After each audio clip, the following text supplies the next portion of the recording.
और वो लोग चौसा के फुलौत के वो सभी लोग जो मरे हुए जानवर यानी भैंस, बकरी, कुत्ता, मछली, इन सभी का बदबू के बीच और उतना पानी जिसमें जोंक, चाली, कीड़ा मकोड़ा, अनेकों चीज, मच्छर, उन लोगों को परेशान, उसमें वो लोग अपने मैं जब वहाँ गई ना तो 2 मंजिला मकान हिल रहा है पानी में। मुझे शॉक लग गया, भगवान ये भी गिरता है, क्योंकि देखना मेरे लिए यानी फर्स्ट टाइम था। मैंने पहली बार मतलब अपनी नज़रों से देखा था और बहुत ही कम, मैं सब कुछ बांट दी। अब लगा अब हम लोग निकलते हैं, लेकिन दौड़ी दौड़ी एक 14-15 साल की हमारी बेटी आती है दौड़ी हुई, आंटी आंटी। हम लोग क्या हुआ बाबू, कपड़ा है पहनने के लिए ऐसा।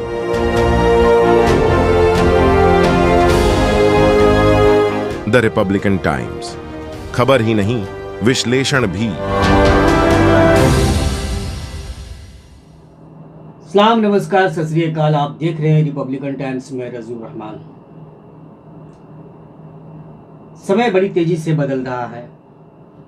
पहले जहां पुरुष हर क्षेत्र में आगे थे, अब उसके कदम से कदम मिलाकर चलने की हौसला महिलाओं में भी देखी जा रही है।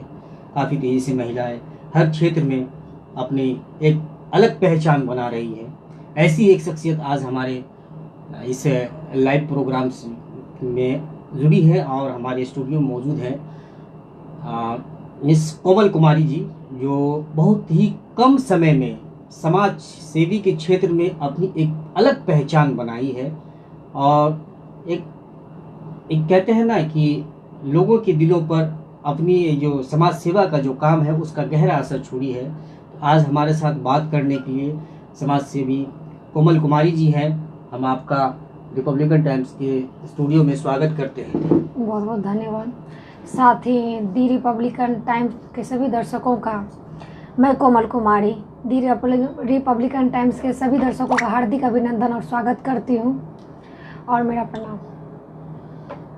हम सबसे पहले जानेंगे कि आखिर एक हाउस वाइफ से समाज सेवी के रास्ते पर जो सफ़र आपने शुरू किया, ये जो आपकी हॉबी बनी, इसके पीछे आपका मकसद क्या है और कब से आप इस काम को अंजाम दे रही हैं?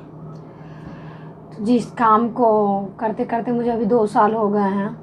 इच्छा बचपन से ही था, पर लगा था कि पता नहीं ये मेरा जो ख्वाहिश है, जो मेरी इच्छा है, कभी पूरी हो पाएगी या नहीं।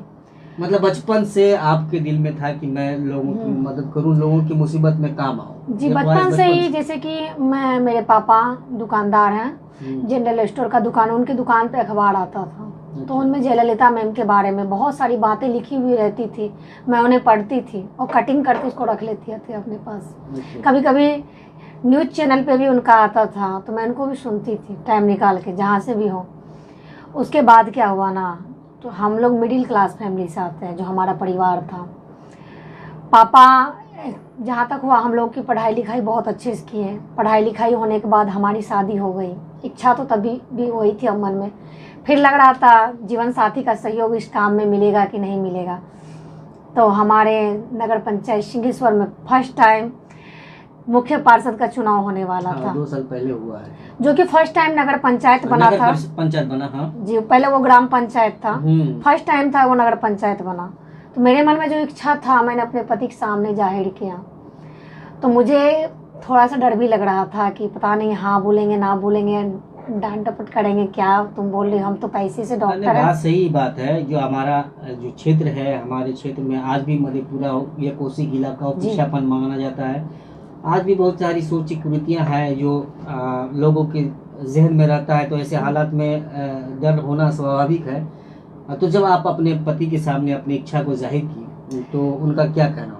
मुझे मन ही मन लग रहा था कहीं वो ऐसा ना बोले तुमको किस चीज़ का कमी है, हम तो अच्छे खासे कमा लेते हैं, डॉक्टर हैं पैसे से, और तुमको कभी तो किसी चीज़ का कमी छोड़े नहीं, अच्छे से तुम घर चलाओ, ऐसा लग रहा था मन में वो बोले। बट जैसे ही मैंने बस मजाक में जब उनको खाना दी तो बस ये सब निकल गया कि सुनिए ना, नगर पंचायत का चुनाव होने वाला था। मेरा ना काफ़ी मन करता है सामाजिक कार्यों से जुड़े लोगों की मदद करें और बढ़ चढ़ के उन चीज़ों में हिस्सा लें, ताकि लोगों का जो भी हो थोड़ा बहुत हम तकलीफ दूर कर सकें। तो बोले उसमें क्या है, हमारा सपोर्ट रहेगा। हालांकि यही कर सकते हैं हम कि तुम्हारे चुनावी क्षेत्र में जाके हम वोट नहीं मांग सकते, तुम्हारा प्रचार नहीं कर सकते, पर मेरा सपोर्ट रहेगा। तुम यानी तुम खुल के अपना प्रचार प्रसार करो, चुनाव में अपना कदम बढ़ाओ, लोगों से मिलो जुलो, बातचीत करो, लोगों की भावनाओं को समझो।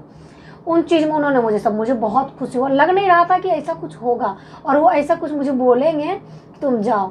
फिर मुझे बहुत खुशी हुआ। पर मैंने पहला कदम ये बढ़ाया कि मैंने जो 2-4 हमारी पड़ोसन थी उनके कांटेक्ट के थ्रू, उनके कांटेक्ट में जो 2-4 थी, यानी 5, 6, 7, 8 महिला मिलकर हम लोग घूमने के लिए निकल पड़े कि हमारा वार्ड कितना है, हमारे वार्ड में किन किन समस्याओं से हमारी जो पब्लिक है सामना कर रही है, किन किन चीज़ों को उनको ज़रूरत है, उन चीज़ों को समझना उस चीज़ के लिए पहले बहुत ही ज़रूरी था। पहला प्रायोरिटी वही था कि हम जब तक चीज़ों को समझेंगे नहीं, जानेंगे नहीं, फिर चुनाव में आए कदम कैसे लड़ाएंगे। उसके लिए धरातल पे उतरना ही पड़ेगा। धरातल पे उतरना। तो मैं पहला विजिट हमारा जनवरी से हुआ, चुनाव के 1 साल पहले से ही, क्योंकि चुनाव 2022 में हुआ था, यानी मानिए 2021 में। उस समय हम लोग निकल पड़े थे। पहला वार्ड था, हम लोग गौरीपुर की तरफ निकले थे, सिंहेश्वर नगर पंचायत का गौरीपुर है, उधर निकले हुए थे। उस टोला व टोला धीरे धीरे मनोबल बढ़ता गया। पहले क्या होता है ना, हम लोग हाउस वाइफ की शादी करके आए हुए थे तो शर्म लिहाजा होता है, कभी हम लोग निकले तो हस्बैंड के साथ गए। पहली बार था कि इंडिविजुअली जो होता है खुद से कदम बढ़ाते हुए अपनी दोस्तों के साथ लोगों से मिलते हुए मनोबल बढ़ते गया। फिर एक वार्ड से दूसरे वार्ड से करते करते 12वें वार्ड का हमारा दौरा हुआ। लोगों को समझे, लोगों की भावनाओं को समझे, चीज़ों को अच्छे से करीब से नज़दीकी से देखें। ठीक है, उन चीज़ों को देखने के बाद मेरे मन में हुआ नहीं, चुनाव तो इस बार पक्का लड़े। उसका जो है क्या कहते हैं, हार जीत तो अपनी जगह है, हार जीत तो अपनी जगह है, जो भी हो, लेकिन लड़ना है हमको। हम अपने दमखम के साथ अपना पूरा 100% दे के सुबह से लेके शाम तक हमारा होता था कि विजिट होते रहता था डोर बाय डोर। ठीक है, हम अपना 100% दे के चुनावी दौरान में घूमे फिरे, लोगों को समझाया, अपने बारे में बताया कि मैं कौन हूँ, क्योंकि लोग मुझे क्यों वोट दें। सही बात है ना। जिन लोगों ने मुझे कभी देखा नहीं वो मुझे क्यों वोट दे। मैं भी होती तो मैं किसी को वोट नहीं देती, मैं जानूंगी तब ना कि ये आदमी है कौन, जो हमारे नगर पंचायत के 5 सालों का विकास का दावा कर रहा है। तो इस चीज़ में मैं सफल रही कि लोग मेरे बारे में जाने मैं कौन हूँ। मैं डॉक्टर अनुराग की पत्नी हूँ, जो कि उन्हीं के नगर पंचायत सिंहेश्वर से हैं, और 2012 से उनका क्लिनिक सिंहेश्वर नगर पंचायत में चल रहा है और उनकी सेवा वो सभी पब्लिक को दे रहा है। इस बात से लोग अच्छी तरीके से जान गए नहीं कि डॉक्टर अनुराग कुमारी की पत्नी कोमल कुमारी है, जो अपना प्रयास सामाजिक क्षेत्र में कर रही है और समाज का सेवा करना चाहती है। वहाँ से हमारा आगाज हुआ।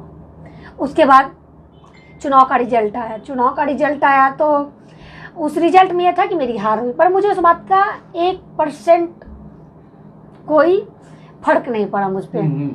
फर्क इसलिए नहीं पड़ा, मैं तो यही चाहती थी, मेरा तो था ही कि लोग मुझे जाने, लोग मुझे अच्छे तरीके से जान चुका था। अब मुझे ये तो था नहीं कि मैं नगर पंचायत की अध्यक्ष बन के ही लोग का सेवा करूं, मैं ऐसे भी लोग की सेवा कर सकती थी। मैंने उस समय से जो संकल्प लिया, मैंने कंटिन्यू सामाजिक कार्य करती गई और अभी तक करती हूँ। और आज इसी सामाजिक कार्य की वजह से आज मैं आपके स्टूडियो में आपके साथ बैठी हुई हूँ और आपके साथ लाइव कर रही हूँ। जाहिर सी बात है, लोगों के बीच में जब आपकी पहचान बनी तो सभी क्षेत्र के लोग आपसे, आपके नाम से, आपके काम से अवगत हुए। तो जाहिर सी बात है, लोग, हम भी जो आपसे मिले और आपको इस पर आने का इनवाइट किए, जाहिर सी बात है वो आपकी अपनी पहचान है जो आपने किया है। आप लगभग 2 सालों से इस क्षेत्र में, समाज सेवा के क्षेत्र में हैं। इस 2 सालों में आपने समाज सेवा को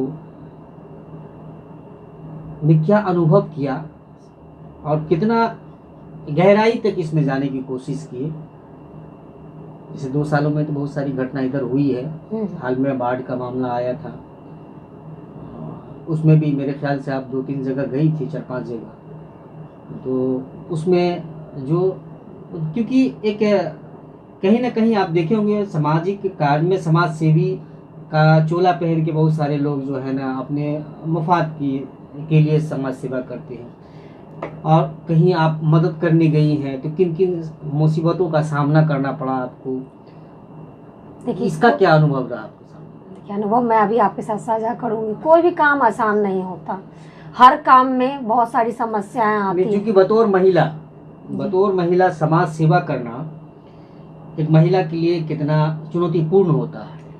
चुनौतीपूर्ण होता है तब जब जाके आपके लिए कोई सपोर्टिंग रोल में ना हो। मेरे लिए मेरी ताकत मेरे पति हैं, सबसे बड़े ताकत। अगर वो मेरे साथ हैं तो मेरे लिए हर चुनौती बहुत ही आसान है। वो आपका तो सपोर्ट हुआ, बात सही है, लेकिन जो आप मैदान में जाती है, फील्ड में जाती है, धरातल पे जाती है, वहाँ पर आपको किन किन हालात का सामना करना पड़ता है? हाल ही की बात मैं बता रही हूँ, जो बिहार में अभी हर जगह लोग बाढ़ से बहुत ही परेशान थे।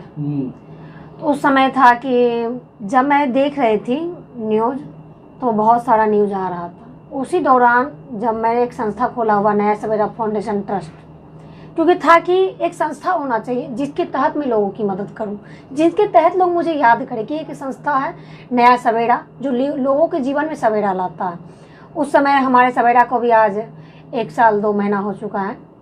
ठीक है, बाढ़ के समय में जब मैं पहली बार दरभंगा गई, शुरुआत हमारा वहाँ से हुआ। मुझे पहला कॉल दरभंगा से आया कि मैम आपका नया सवेरा फाउंडेशन ट्रस्ट है, तो आप उस फाउंडेशन के तहत क्या जो बाढ़ पीड़ित हैं, जो आपदा पीड़ित हैं, उनकी भी मदद करती हैं क्या? तो मैंने बोला जी बिल्कुल, हाँ मैं करती हूँ। इसमें यही है कि इत्यादि जिस टाइप का भी लोगों को मदद चाहिए, जिस चीज़ का भी आप लोगों को परेशानी है, हमारा संस्था है कि आपकी मदद करें। मैंने शुरुआत भागलपुर से किया। भागलपुर में जो हमारा फजीयत हुआ, पहला एक्सपीरियंस ये है। फजीयत ये हुआ कि वहाँ आबादी बहुत ज़्यादा था, बाढ़ से लोग बहुत परेशान थे। किसी का घर चला गया, किसी का दुकान चला गया, किसी के घर का कोई ना कोई सदस्य रह गया। जिनका भी तबाही हुई है, जिनका भी बचा तो ना खाने के लिए कुछ था, ना ही पीने के लिए कुछ था, पानी का भी नहीं था। हवाई अड्डा पे वो लोग रैन बसेरा लेके रह रहे थे, जो सरकारी तरफ से मिला हुआ था उन लोगों को रहने स्थल बनाया होगा, सरकार के द्वारा बनाया गया। तो वहाँ पे जब मैं पहुँची तो मुझे लगा ये भीड़ कहीं ना कहीं बेकाबू ना हो जाए। पता चला हम भलाई करने आए, तो क्योंकि हर कोई देखिए परेशान है खाने के लिए, लोगों को लगता है कोई आ रहा है तो चलो ना ले लेते हैं। हाँ। फिर मिलेगा कि नहीं मिलेगा, उसमें उन लोगों का कोई कसूर नहीं है। तो वैसे मोमेंट में 2 तरह की बातें होती है। ये एक तो लोग परेशान हाल रहते हैं, दूसरा प्रशासनिक स्तर पर या शासन के इसके जो लापरवाही बरती जाती है उससे लोग काफी नाराज भी रहते हैं, गुस्सा भी है, मायूसी भी है, भूख और प्यास की शिद्दत भी रहती है। दोनों चीजें। जिसके बच्चे भूख से बिलखते हैं उनके पास जाके देखते हैं कि उनकी माँ के चेहरे पे इतनी उदासी थी कि मैं अपने बच्चों के लिए कुछ भी नहीं कर पा रही हूँ। जब मैं गई, जब मेरा गाड़ी अंदर घुस रहा था तो ढेर सारे बच्चे उस पर लुढ़क गए। अरे कोई डंडा लेके कि डंडा से ही निकाल लेंगे जो भी सामान होगा खाने पीने। लोग को लग गया कि कुछ है इसमें। मतलब कहीं आपको कोई मतलब स्थानीय प्रशासन तो नहीं समझ लिया था? नहीं, ऐसा कुछ नहीं था। वो था कि सामान को निकाल लेना, घिस के मेरे घर में ज्यादा सामान आ जाए, तो ताकि हम लोग 2-3 दिन खा सके अच्छे से। तो मैंने पहले गाड़ी साइड किया, फिर लोगों से एक लोग से मैं मिली, सबसे मिली, सबसे बात की कि सबसे ज्यादा अभी आप लोगों को किस चीज का जरूरत। सबका एक ही जवाब था, मुझे खाने के लिए चाहिए, क्योंकि खाएंगे तभी जिंदा रह पाएंगे। हम खाए ना खाए लेकिन हमारा बच्चा जरूर खा ले, दाना चले जाए उनके पेट में, क्योंकि 1-2 दिन से लोग भूखा हुआ है। तो मैंने गाड़ी को फिर से अंदर लाया और एक करके लोगों को दिया। वहाँ के बाद हमारा सेकेंड कॉल आया था नेपाल से कि नेपाल में, लेकिन वहाँ हमें ऐसा कुछ नहीं मिला। कॉल जो आया, मैं गई वहाँ, मैंने वहाँ का सिचुएशन देखा, पर वैसा मुझे कुछ भी नज़र नहीं आया कि नहीं यहाँ पे सबसे ज़्यादा लोग हाथ है, यहाँ पे बहुत परेशान है, यहाँ पे पानी में लोग डूब रहा है। वहाँ पे कुछ नहीं हुआ। फिर मैं आ गई। उस मतलब लोग, आपको ये भी अनुभव हुआ कि लोग मौके का फायदा भी उठा रहे हैं, फायदा उठा रहे हैं। मान लीजिए अगर उस दिन मैं नेपाल नहीं जाए, उसकी जगह मैं दूसरी जगह जाती, दूसरे बाढ़ पीड़ितों को वो मदद मिल पाता, मैं वहाँ से वापस आई। फिर मुझे वहाँ के बाद मैं चौसा का फुलौत था, आलमनगर विधानसभा, हाँ, तो वहाँ मैं गई। तो मैं उसके बारे में जितना बोलूँ ना, मेरे पास लगता है मैं कम ही बोल पाऊंगी, शब्द नहीं है मेरे पास बोलने के लिए। वो इलाका हमेशा बरसात के मौसम में बाढ़ पीड़ित इलाका रहता है। वो लोग की जिंदगी हर साल उन सभी चीज़ों को झेल दी। सरकार हमेशा वादा करती है कि आज निजात दिला देंगे, कल निजात देंगे, लेकिन उन लोगों की ज़िंदगी में कोई बदलाव नहीं देखने को। क्या कहते हैं उसको, मजबूरी, वो अपनी उसको जो है ना, अपनी मजबूरी जो है उसको वो अपनी किस्मत मान चुके वहाँ के लोग कि हमको ऐसे ही जीना है, ऐसे हालात में ही जीना है। बहुत भयावह स्थिति होती है जब इंसान, खास करके अगस्त वगैरह की माह में जब बारिश का मौसम आता है। तो मधेपुरा का ये आलमनगर का फुलौत, चौसा का कुछ हिस्सा, ये कुछ हिस्सा जो है ना कम्प्लीटली बाढ़ पीड़ित होता है। उधर तो बाढ़ के समय में स्कूल भी बंद कर दिया जाता है। जी बिल्कुल। उस समय हम लोग जब गए हुए थे तो वहाँ के एक सबसे बुजुर्ग चाचा थे जो राजनीतिक चीज़ों से अपना रिश्ता था उनका, तो उन्होंने बताया कि स्कूल भी बंद हो चुका, बच्चे तो स्कूल नहीं जा रहे हैं। तो वहाँ पे ऐसा था इस सिचुएशन कि हम लोग को नाव का सहारा लेना पड़ा जाने के लिए अंदर। जब मैं नाव पे सवार होकर गई तो मैं अब आपको क्या बताऊँ कि जो बिजली का वायर था उसके साइड से बोट क्रॉस कर रहा है। अगर थोड़ा सा भी सट जाए ना तो जितने भी लोग बोट पे सवार हैं उन सभी की जान जा सकती है। उनको छूते हुए बोट गुजर रहा है करीब से। उसके बाद एक महिला, क्या ही बोलूं, एक महिला इतने पानी में, यानी सोचिए जो भूख है, जो पेट है, वो क्या क्या करवाता है। एक तो सबसे पहले वो चापाकल पे खड़ी होके देख रही थी कोई बोट पे आ रहा है सामान लेके, कुछ खाने पे निकले थे। उसके मन में जिज्ञासा जाए, इतने पानी में हेल के आई, फिर मैं उसको थैला दी। और जस्ट उन्हीं के बगल से एक बकरी का बच्चा मरा हुआ था, नेमना जिसको बोला जाता है, नेमना। तो बाढ़ की वजह से वो डूब गया होगा और मर गया होगा। और कुत्ता जो था उसको मुंह में दबा के उसका अपना खाना बना के बगल से क्रॉस कर रहा। अब आप सोचिए, हमारे अगल बगल में अगर कुछ कचरा होता है तो इसको जब तक नहीं फेंकवाते हैं तब तक लगता है बदबू आ रहा है, जीवन हमारा कैसे चलेगा, बीमारी हो जाएगा, बच्चे हमारे बीमार पड़ जाएंगे।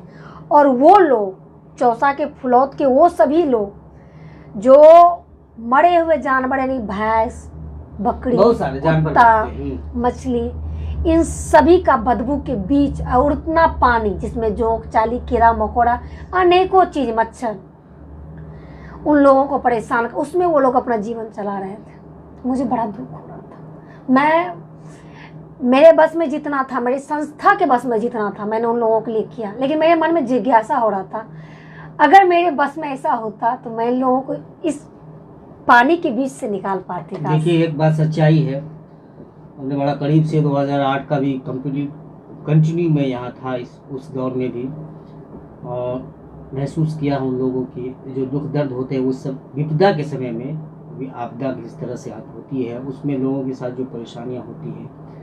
लेकिन मधेपुरा का जो इलाका की बात कर रही हैं आप, फुलौत, चौसा वगैरह, आलमनगर विधानसभा का, आज़ादी के इतने साल के बाद भी वो सरकारें कितनी बनी गई, वादा लगभग सभी उस धरती पे पहुंच के इस वक्त के सभी मुख्यमंत्री ने वादा किया लोगों से कि बाढ़ से इस इलाके को निजात दिलाएंगे। लेकिन आज तक लोग बाढ़ के जो विभीषिका है उससे जूझते रहे हैं, कभी उसको निजात नहीं मिला है।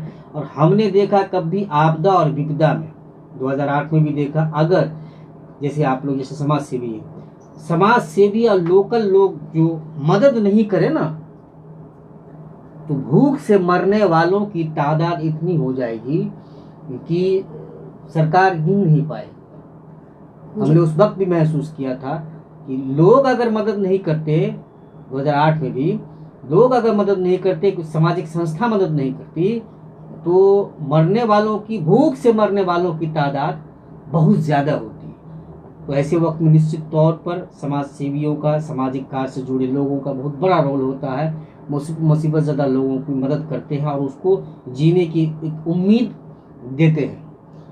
आप भी उस तरह से काम कर रही हैं, 2 साल से काम कर रही हैं। लेकिन एक बात हम ये जानना चाह रहे हैं कि कोई आसान काम नहीं होता है समाज सेवा करना। मतलब हम पहले भी बोले कि बतौर महिला के लिए कई तरह के चैलेंजेस का सामना करना पड़ता है, कई तरह की चुनौतियों का सामना करना पड़ता है, बाहर भी अंदर भी, सभी तरह से। इसको आप किस अंदाज से देखते हैं और कैसे आप क्या महसूस करते हैं और कितना अपने आप को सबल महसूस करते हैं? जी, सबसे पहले तो मैं एक महिला हूँ। मुझे घर के साथ साथ बाहर भी देखना पड़ता है, क्योंकि जो मेरा कैरियर है, घर का भी काम है आपका जी, बच्चे हैं उसका खिदमत है, घर के और भी बड़े बुजुर्ग हैं उनका खिदमत है, घर का बहुत सारा काम होता है। उस काम को करते हुए समाज सेवा करना, क्योंकि दोनों चीज मेरे लिए, दोनों जरूरी है। सोशल वर्क भी जो मुझे खुशी देता है, मेरा परिवार भी जो मेरे साथ रहता है, और उसी परिवार के बदले मुझ में इतना हिम्मत आता है कि मैं लोगों की मदद करती हूँ। मैंने जब इस चीज़ का आगाज़ किया तो मेरे पति ने बराबर का साथ दिया। घर भी संभाले, जब मैं बाहर निकलती थी मेरे बच्चों को संभालते थे, घर का देखते थे, क्योंकि मैं सुबह निकलती थी और शाम में आती थी। जहाँ तक बाढ़ के क्षेत्र का भी बात है, सुबह मैं निकलती थी और मैं शाम के 8 से 9 बजे तक घर ही आ पाती थी। उस समय यानी मैं बताऊँ ना तो मेरे आँख में आंसू आ जाते। जब मैं एक इंसान होने के नाते, पहले मैं सुना करती थी, बट जब इस बार जो बाढ़ आया तो मैंने चीज़ों को बहुत करीब से देखा, इतने करीब से कि मैं अगर लोगों का कुछ सुन लेती थी ना, अगर पीरा और वो लोग रो रही हैं, मेरे आँख में अपने आप आंसू आ जाता था। आप सोचिए कि हालांकि 2008 के मुकाबले में ये बाढ़ कुछ नहीं था, क्योंकि मैंने उस टाइम पे देखा नहीं, उस टाइम पे मैंने सुना था। इस टाइम पे मैंने अपनी आंखों से देखा। उस बाढ़ में घुस के, बोट पे चढ़ के, लोगों के घर घर में घुस के मैंने देखा। और मैं आपको सुपौल की एक घटना बताती हूँ। मैं सुपौल जब गई हुई थी, सुपौल में बाढ़ से जब लोग, सबका सब कुछ बह गया, ना चौकी था सोने के लिए, कुछ भी नहीं बचा। उन लोगों का साथ कोठी होता है जिसमें वो लोग धान उन रखती है, सब बह जाता है, सब बह गया, सब ले जाता है। आपदा पीड़ित तो थी ही थी। और एक और उस पर घटना घट गया कि उसकी एक बच्ची थी, यानी 2 ही बच्चा, एक बच्चा गोद में था, एक बच्चा 4 साल की उसकी थी बच्ची। उस बच्ची का जब वो ऊंचाई देख के रहने के लिए उस पर आई, पुला वगैरह पे, तो उस पुला पे वो अपने छोटे बच्चे को यानी संभाल रहे थे। उसी बच्चे बीच उसकी बच्ची रोड पे दौड़ पड़ी और एक बाइक आया, उसको ठोक दिया। उसका पैर का पूरा ये कटा हुआ था, सड़क पे कुछ था जिसके वजह से उसका पैर पूरा कट गया और उसके पास इलाज के लिए पैसे नहीं थे। और जब मैं उसके पैर को देखी ना, और उसका पैर में सिर्फ माँ का साड़ी का पट्टी बंधा हुआ था। सोचिए, हम लोग को थोड़ा सा खरोच लगता है तो हम लोग इस मेडिकल उस मेडिकल भागते हैं, ये दवाई खाते हैं, वो खाते हैं, तुरंत इस पर महलम क्रीम इधर उधर ढेर सारी चीज़ों को लगाते। और उसका इतना डीप कट था कि वो बोली जिस मेडिकल पे लेके गई थी बच्ची को, तो उस डॉक्टर का कहना था अगर इसका इलाज नहीं हुआ, इसका सिलाई वगैरह नहीं हुआ तो उसका पैर काटना पड़ेगा, इन्फेक्शन की वजह से। इतना डीप कट था वो। तो मैं उस समय मेरे पास कुछ था सहयोग से, जो मैंने अपने ट्रस्ट की ओर से, एक माँ होने के नाते, एक इंसान होने के नाते, उस बच्ची का दर्द देखे, क्योंकि मेरे पास भगवान ने 2 बच्चे दिए हैं, तो मैंने उसको दिया। और बोला बहन इसका सबसे पहले इलाज करवाइए और बाद में भी इसके इलाज में जो भी खर्चा आएगा ना, मैं सहयोग करूँगी। और उस समय मैं, क्योंकि मैं बच्चों के मामले में बहुत ही इमोशनल हूँ, तो उस समय मैं बहुत रोई थी। उस बच्चे को गोद में ली और उसका जो वो इतना तड़प रही थी, रो रही, क्योंकि वो पेन हो रहा था, वो टहकता है, क्योंकि कट हुआ था, उस पर साड़ी लगा हुआ था। उसे जब तक पूरा इलाज नहीं होगा, संपूर्ण इलाज, उस बच्चे को दर्द होते रहेगा। और एक जगह की और घटना मैं बताती हूँ। और मैंने सोचा नहीं था कि मुझे हर चीज़ आज एक एक चीज़ को बताना पड़ेगा। और मैं दी रिपब्लिकन टाइम्स में बैठी हुई, और दी रिपब्लिकन टाइम्स के सभी दर्शक मुझे देख रहे हैं, मुझे सुन पा रहे हैं, तो मैं आज वहाँ की भी घटना बता रही हूँ। घटना ये था, हम लोग दरभंगा गए हुए थे, सबसे लास्ट में हम लोग दरभंगा गए थे। तो मैंने सोचा हर जगह का बात यहाँ भी होगा। तो मैं जब वहाँ गई ना, तो 2 मंजिला मकान हिल रहा है पानी में। मुझे शॉक लग गया, भगवान ये भी गिरता है, क्योंकि देखना मेरे लिए यानी फर्स्ट टाइम था। मैंने पहली बार मतलब अपनी नज़रों से देखा था और बहुत ही करीब से देखा। जिस पुल पे मैं हम लोग खड़े होकर उस घटना को देख रहे थे, उस हादसे को देख रहे थे, पता चला इस पुल का भी आधा कट के बह चुका है, जिससे लोगों को यातायात आने जाने की जो भी थी वो सब कुछ ख़त्म हो चुका था, यानी जाने आने का कोई रास्ता नहीं। फिर जब पता चला तो साइड से और था, जिस पर बोट के सहारे वो लोग अपने घर और आ जा रहे थे। एक भैया आते हैं और वो बोलते हैं मुझे, वो जमालपुर पुल था, भैया बोलते हैं मुझे कि पता है हम लोग का इस हिसाब से बहा है ना कि अगर पानी सूख भी जाए तो पता नहीं चलेगा किसका कौन सा ज़मीन था, कहाँ पे किसका घर था। इस हिसाब का स्थिति है, यानी एक खुट्टा भी, एक बांस भी, पूरा पानी से लबालब हो जाता है तो किसी को पता ही नहीं चलता है कि मेरा घर कहाँ पे था, रास्ता कौन सा था, वो तो पता ही नहीं चलता है। वो भैया थोड़े से कम पढ़े लिखे थे, उनको ये चीज़ का बड़ा दर्द खाया जा रहा था, क्योंकि आज के कल के डेट में आपको पता ही ज़मीन जगह का क्या लफड़ा होता है, कितनी मशक्क़त करनी पड़ती है एक बीच ज़मीन के लिए। तो उसको इस बात का दर्द खाया जा रहा था। मेरे तो 2-3 बच्चे हैं छोटे छोटे, उनका शादी ब्याह करना है, फिर से तो मानिए तो जिंदगी का तो फिर से दौर शुरू होने वाला था। जिंदगी की जो उसकी गाढ़ी कमाई थी वो क्षण भर में खत्म हो जाता, समाप्त हो गया था, क्षण भर में समाप्त हो गया उनको। यानी सोचिए ना, इंसान का फिर से जन्म होता है। जब हम लोग 10 साल 12 साल के होते हैं तो थोड़ा सा बुद्धि विवेक आता है हम लोगों में कि हम लोग को आगे क्या करना है, तो फिर से शुरुआत होना था उन लोगों की ज़िंदगी का। मैंने उन्हें समझाया ऐसा कुछ भी नहीं होगा और सब कुछ हो जाएगा। मैं सब कुछ बांट दी, अब लगा अब हम लोग निकलते हैं। लेकिन दौड़ी दौड़ी एक 14-15 साल की हमारी बेटी आती है, दौड़ी हुई, आंटी आंटी। हम लोग क्या हुआ बाबू, कपड़ा है पहनने के लिए, ऐसा बोलते हैं। हम अपने जो हमारा पिकअप वैन था जिसमें हमारा सामान रहता है, क्योंकि गाड़ी पे पॉसिबल नहीं हो पाता उतना सामान, तो हम लोग पिकअप पे लेके चल रहे थे बाढ़ पीड़ित के दौरान। एक गाड़ी हमारा वो चलता है, उसके पास पहनने के लिए कपड़ा भी नहीं बचा। अरे मैं सुनाऊंगी तो आपका कलेजा दहल जाएगा। वो लाइव, अगर आपको यकीन नहीं है तो मेरे फेसबुक आईडी पे जाइएगा, वो लाइव अभी भी आज मेरे फेसबुक आईडी पे। वो बच्ची ये बोलती है आंटी आंटी, तो मैंने जो हमारा ड्राइवर था भैया था, उनको ड्राइवर भैया बोले गाड़ी थोड़ा देर रुक के हमको इनसे बात, कपड़ा नहीं है पहनने के लिए, ऐसे दबे हुए शब्दों में बोली। अब बोलते ही उसका आँख भर गया। तो मैंने बोला क्या हो, बोलो ना, हमारे अब्बू पाठ में बैठ गए, पहनने के लिए कपड़े नहीं हमारे पास। ये चीज़ वो बोली। ये अगर मैं दिखाऊं तो ये वही वीडियो है, आप भी देख सकते हैं। ये मैंने अपने पिकअप वैन को रोका क्योंकि मैं जा रही थी, ये रास्ते का सीन है, और मैंने इससे उसी क्षण वादा किया मैं तुम्हारे लिए कपड़े भी लाऊंगी, और यहाँ पे जितने लोग पीड़ित हैं मैं सबके लिए दोबारा कपड़े, क्योंकि इस बार तो मैं अनाज खाने पीने का सामान लेके आई हूँ ना, लेकिन दूसरी बार जब मैं आऊँगी तुम्हारे साथ साथ, और तुम्हारे कारण बहुत सारे लोगों को कपड़ा पहनने के लिए मिलेगा, क्योंकि सबका, तुम्हारा जब बह गया बाबू तो सबका बहा होगा। तो मैं सेकेंड डे गई, उसको ढूंढने में जितना हमको मशक्क़त करना पड़ा, लेकिन उस बच्ची के वजह से ना, उस दरभंगा के जमालपुर पे सभी लोगों को पहनने का हुआ। मैं बहुत सारे ले गई कि सबको कम से कम ना एक एक जोड़ी भी मैं दे दूँ, लेकिन ये बच्ची मुझे नहीं मिल रही थी। ये एक चीज़ और मैं दिखाती हूँ, ये उसकी अम्मी है, मैं दी रिपब्लिकन टाइम्स के सभी दर्शकों को दिखाती है, उसकी अम्मी है।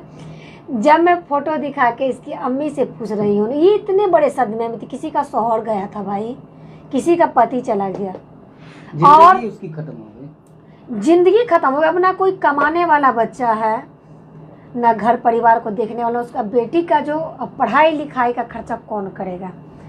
मतलब अपने बच्ची को नहीं। ये देखिए, मैंने सभी को कपड़े बांटे थे, क्योंकि मैं उतने भीड़ में एक एक करके नहीं दे पाती, क्योंकि मान लीजिए जिस हिसाब से वो लोग पीड़ित थे, एक एक लोग 2-2 लेते, क्योंकि पहनने में बहुत दुख आ रहा था।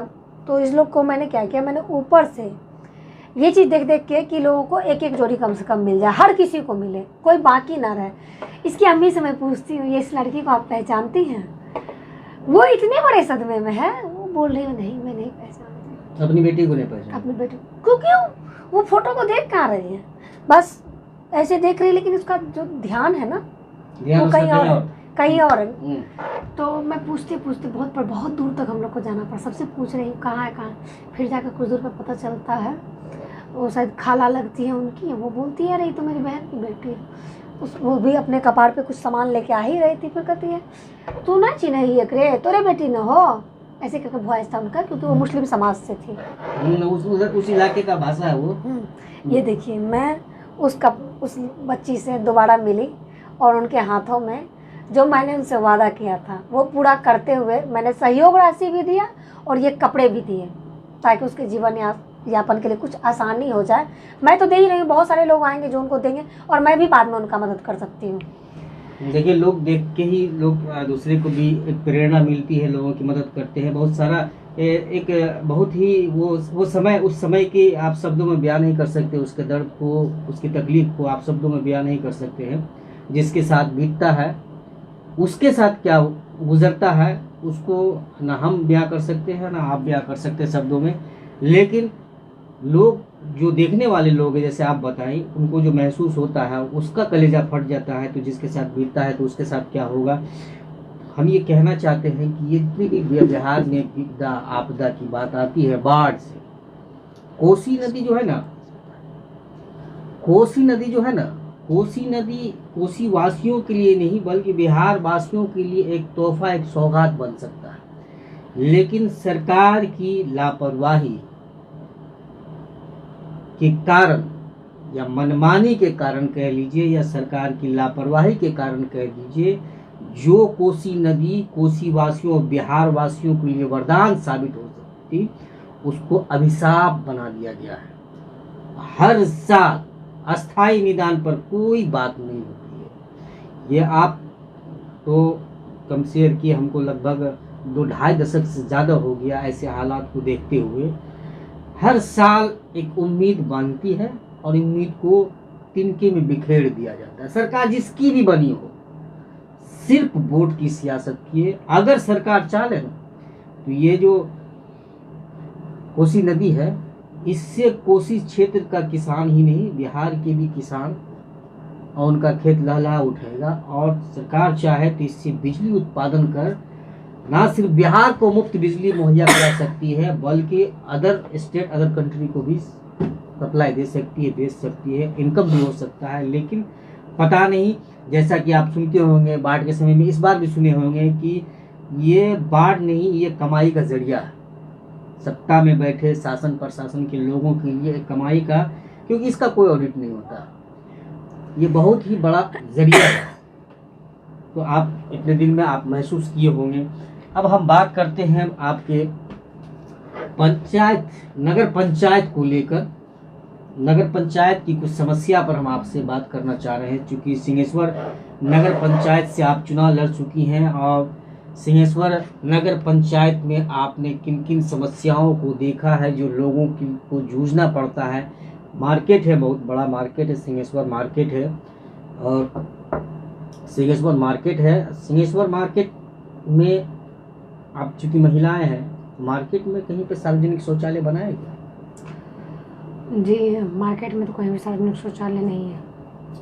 और नहीं है तो मेरे पति ने, जब हमारा क्लिनिक ओपन हुआ था दुर्गा चौक पे, 3 शौचालय हमारा है, दुर्गा चौक पे ही है, जिसको पब्लिक यूज करता है। नहीं तो खैर ये आपका बड़प्पन है, लेकिन नगर पंचायत प्रशासन के द्वारा लोग सार्वजनिक शौचालय बनाया गया है कहीं पीछे? मेरी तो नज़र, मैं इतने जगह घूमी हूँ, 12 वार्ड घूमी, मेरा कहीं भी नज़र तो गया नहीं है। देखिए एक्चुअली में होता क्या है ना, मार्केट में तो अब तो महिलाएं भी, ज़्यादातर महिलाएं मार्केटिंग करती हैं, और वैसे हालात में अगर किसी को जरूरत पड़ जाए, खास करके महिलाओं को, तो बहुत शर्मिंदगी का सामना करना पड़ता है। सही बात। और ये समस्या मधेपुरा नगर परिषद में भी देखने को मिलती है। इसलिए मैं आपसे सवाल कर रहा हूँ कि क्या नगर पंचायत सिंहेश्वर में सार्वजनिक शौचालय नगर पंचायत के प्रशासन के द्वारा बनाया गया? मैंने इसलिए आपको कहा है, मैंने 12 वार्ड का हमारा हो जाता है, मैं जाती आती रहती हूँ, मेरा नज़र नहीं गया आज तक। आपकी नज़र नहीं पड़ी? मेरी नज़र नहीं गई, अभी हो भी तो मेरा नज़र गया नहीं है। अच्छा, फिर भी आपने क्या क्या अनुभव किया नगर पंचायत में, सिंहेश्वर नगर पंचायत में लोगों को किन किन मुसीबतों का, परेशानियों का सामना करना पड़ता है? देखिए, मुसीबत तो ढेर सारी है। सबसे बड़ी मुसीबत है युवाओं के लिए बेरोजगारी। नहीं, नगर पंचायत से जुड़ी बातों की हम बात कर रहे हैं। नगर पंचायत से जुड़ी बात है, तभी बहुत जगहों पे नाला नहीं बना है, बन ही रहा है, बना नहीं है। बहुत सारी जगहों पे निकासी का भी कुछ इंतजाम नहीं होगा? निकासी का भी मेरे ख्याल से कोई प्रावधान नहीं किया गया होगा, क्योंकि नाला क्या होता है ना, देखिए हम भी अनुभव किए हैं, ये जो नाला बनता है ना नगर परिषद के द्वारा, उसको कहते हैं ना, ये दुधारू गाय है, ये दुधारू गाय है नगर परिषद के लिए। ये योजना पे योजना बनाने का एक मास्टर प्लान वाला योजना है। नाला बना दिया, नाला निकासी हुई, निकासी का समाधान नहीं, लीक किया, फिर नाला को ऊपर किया, फिर सड़क का योजना बनी। तो निकासी के लिए तो मेरे ख्याल से सिंहेश्वर में भी तो नदी होगी चारों तरफ। जी है,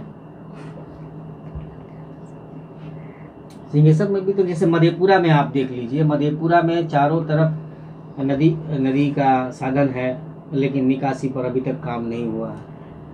सिंहेश्वर में भी तो नदी है, लेकिन अभी तो क्या कहते हैं, निकासी का काम नहीं हुआ है। सबसे बड़ा समस्या आपको जब भी सिंहेश्वर आप घुसिएगा, जामबाड़ी देखने के लिए मिलेगा। सबसे बड़ा समस्या है, जिसमें ट्रैफिक पुलिस होना चाहिए जाम को संभालने के लिए, क्योंकि पर्यटक, राष्ट्रीय स्तर का एक पर्यटक स्थल भी सिंहेश्वर मंदिर को लेकर, हाँ, बहुत बड़ा पर्यटक स्थल है, क्योंकि वहाँ पे दूर दराज से लोग आते रहते हैं। दूर दराज के क्या, अदर कंट्रीज के लोग आते हैं? मैं वही बता रही हूँ, दूर दराज से अदर कंट्री के भी बहुत सारे लोग आते हैं, क्योंकि बाबा सिंहेश्वर नाथ का इतना महिमा है और बहुत दूर दूर तक इनका प्रचलित हो रखा है। तो बहुत सारे लोग दूर से, जैसे देवघर लोग जाते हैं, उसी तरीके से बाबा सिंहेश्वर मंदिर में भी लोग आते हैं, बाबा से साधना आराधना करते, पूजा पाठ करते। लोग घूमने फिरने के भी मकसद से आते हैं, आखिर मंदिर के अलावा यहाँ पे क्या है। तो जब तक, जहाँ तक मेरा नजरिया है, बाबा मंदिर के अलावा देखने सुनने के लिए और कुछ भी नहीं है। सिंहेश्वर का वजूद ही बाबा मंदिर, बिल्कुल सिंहेश्वर का वजूद ही सिंहेश्वर। अगर यहाँ पे कुछ एक पार्क उर्क हो जाए, घूमने फिरने का अच्छा व्यवस्था हो जाए, और जो भी हमारे यानी भक्तजन आते हैं दूर दराज से, उनके रहने के लिए 1-2 दिन के लिए व्यवस्था हो जाए, क्योंकि वो दूर से आते हैं, उनको अच्छा लगेगा। जब भी वो यहाँ से जाएंगे ना, तो यहाँ का इतना बखान करेंगे, अरे बाबा सिंहेश्वर मंदिर स्थान है, जितने भी लोग दूर से, उनके रहने का व्यवस्था है, उनके खाने का, क्योंकि आप देवघर जाइएगा ना, आपको वहाँ पे ढेर सारा धर्मशाला है रहने के लिए, जहाँ पे पैसा नहीं लगता है, खाने के लिए भंडारा लगाया जाता है। लेकिन यहाँ पर देखिएगा जाम की बहुत बड़ी समस्या रहती है, सबसे बड़ी समस्या है। जब ये सावन का महीना में देख लीजिए, सोमवारी जो आता है उसमें देख लीजिए, आप सिंहेश्वर मेला लगता है उसमें देख लीजिए, जाम की बहुत बड़ी समस्या है।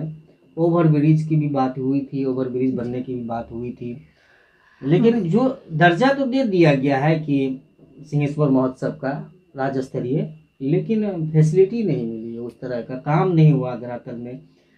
जिस हिसाब से सरकार पैसा भेजता है सिंहेश्वर महोत्सव के लिए, जिस हिसाब से व्यवस्था होना चाहिए, उस हिसाब से कहीं भी नहीं होता है।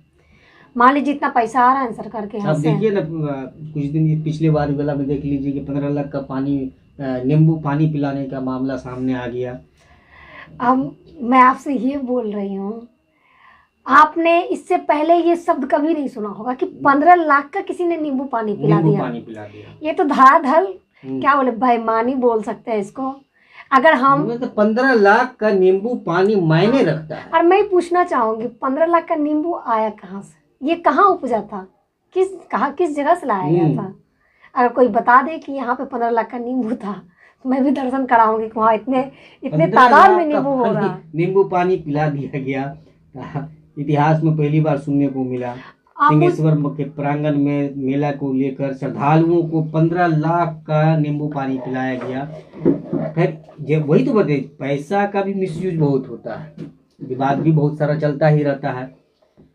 सिंहेश्वर में स्ट्रीट लाइट की क्या सुविधा है? लगाया गया है, ऐसा नहीं लगाया गया है। बाकी मैं आपसे ही कहूँगी कि मैं जो काम करती हूँ ना, मैं सिर्फ चाहती हूँ कि मेरी संस्था के बारे में बातें हो, मैं जो काम करती हूँ उनके बारे में बातें हो। मैंने जो राजनीतिक चीज़ों से हटके किया है, चूँकि आप चुनाव लड़ चुकी है, तो इसीलिए मैं आपसे ये सवाल किया, क्योंकि समाज सेवा के साथ साथ आपका कहीं ना कहीं एक एम्बिशन है कि हम चुनाव भी लड़ेंगे। नगर परिषद, नगर पंचायत से बतौर मुख्य पार्षद के लिए आप दावेदार रही हैं, और आपके भी चूँकि एक विपक्ष भी हैं आप जी, ये भी आपके ऊपर एक जिम्मेदारी है। तो सवाल आपसे भी पूछना थोड़ा लाजमी हो जाता है।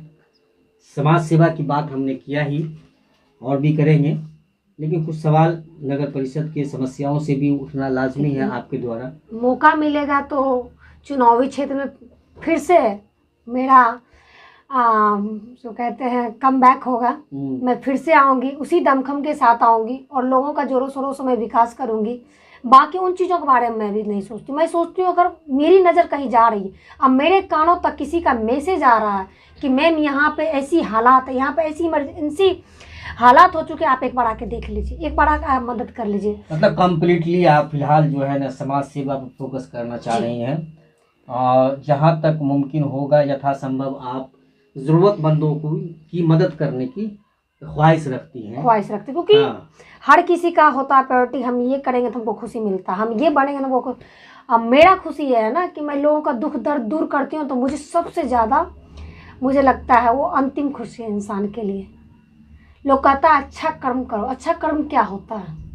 अच्छा कर्म क्या होता है आप बताइए? मानव सेवा से बढ़ के अच्छा कर्म क्या होगा?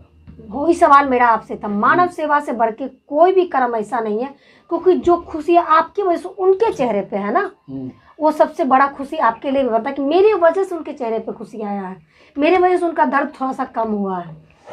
और इसके लिए था कि आज मुझे कहीं जाना था। आस पड़ोस की ही घटना है, बहुत ही गंभीर हालात है, बहुत ही गमगीन माहौल है। बच्चे अनाथ हो चुके हैं, मैं आपको इतना हिंट दे सकती, बच्चे अनाथ हो चुके हैं। न जलाने के लिए लकड़ी है, न खाने के लिए खाना, न ओढ़ने के लिए कंबल है, न रहने के लिए घर है। तो आपके क्षेत्र में? हाँ, सिंहेश्वर में? नहीं, सिंहेश्वर में नहीं है, मधेपुरा जिला में है।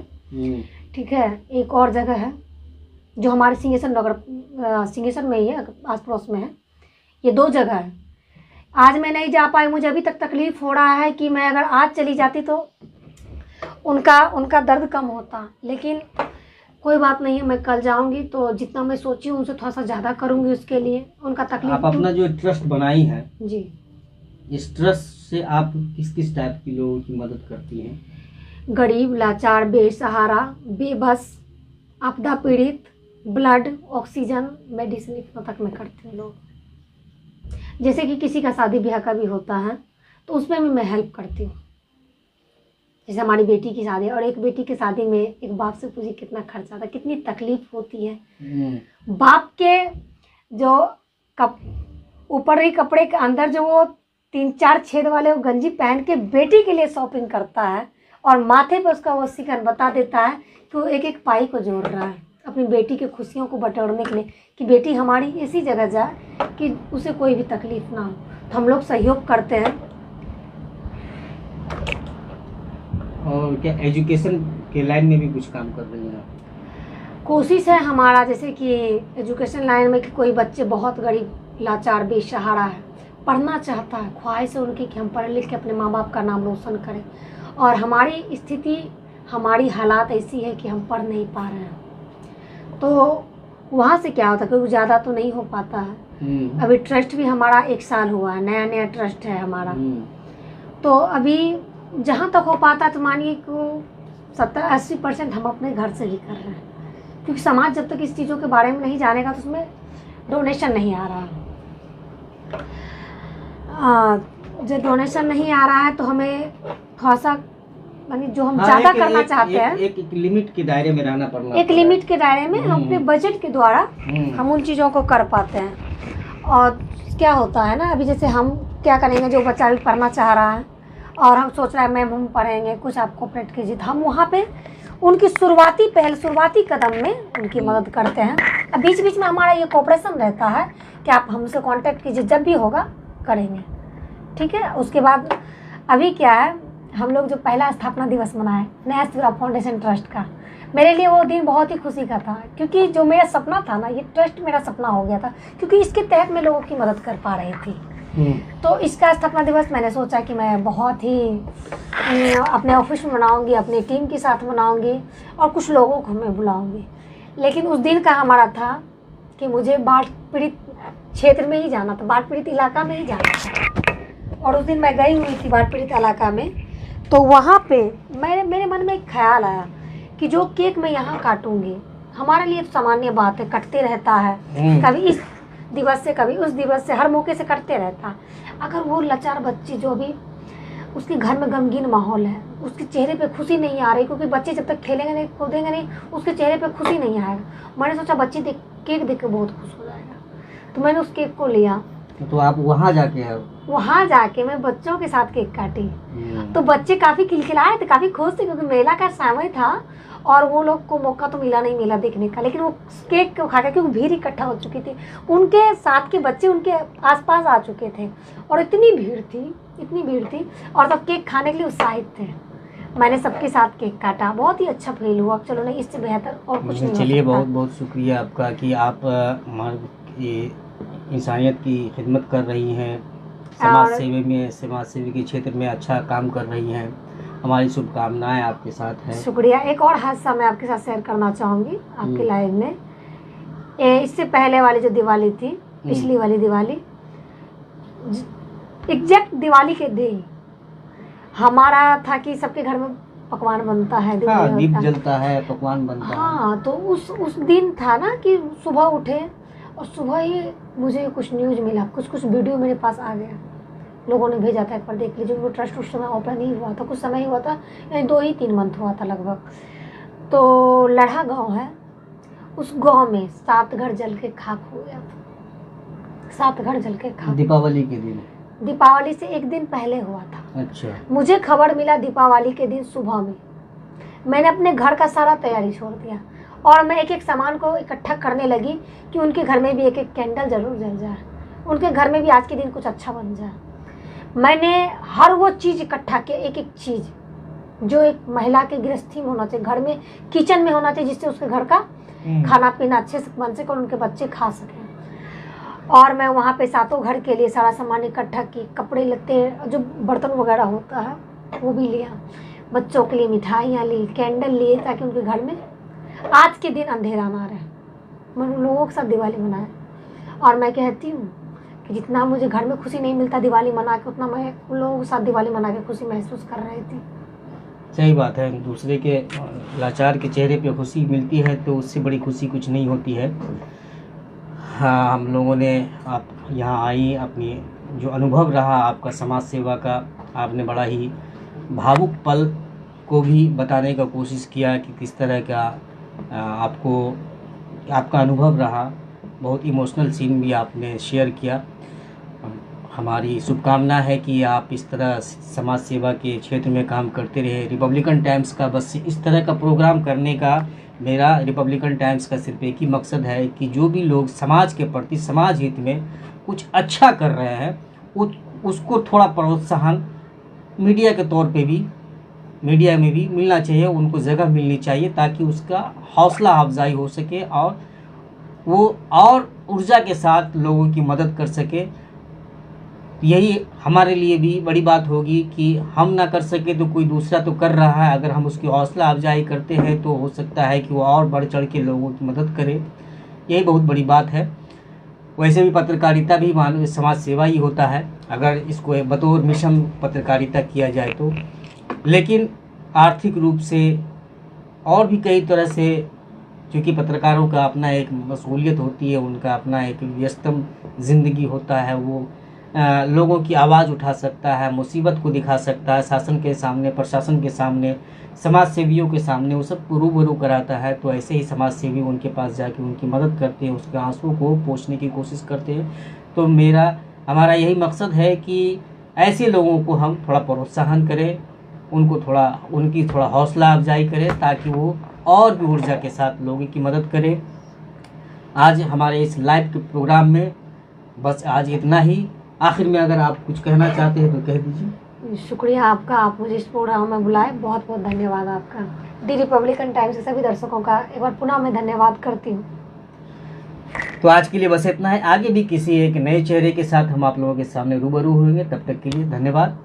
इस खबर को ज़्यादा से ज़्यादा शेयर करें ताकि लोग भी इससे प्रेरणा लेके समाज के प्रति अपनी जिम्मेदारी को समझें और समाज सेवा के क्षेत्र में अपना अहम योगदान अदा करें। धन्यवाद।